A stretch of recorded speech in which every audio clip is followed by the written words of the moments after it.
Hair fall માટે થઈને mainly આપણે 5 રિપોર્ટ્સ કરાવી શકીએ છીએ. First of all ferritin. Ferritin છે તે આયરનના લેવલને બતાવે છે. જો લો ફેરિટીન છે તો હેરફોલ એના લીધે થઈ શકે છે. સેકન્ડ વન છે વિટામિન B12.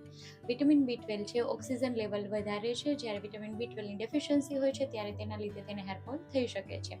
થર્ડ છે વિટામિન D3 જે હેરની સ્ટ્રેન્થ માટે જવાબદાર છે.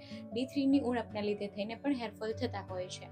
ફોર્થ છે TSH એટલે કે થાઇરોઇડ લેવલ. જો આપણામાં થાઇરોઇડ છે એટલે કે TSH thyroid hormones up and down આવે છે તો પણ હેરફોલ થઈ શકવાના ચાન્સીસ રહે છે. ફિફ્થ છે હોર્મોન્સના રિપોર્ટ.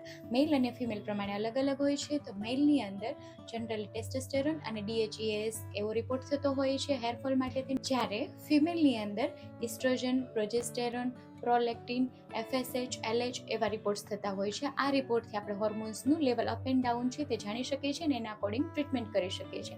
તો આ 5 રિપોર્ટ જરૂરથી કરાવો. Thank you.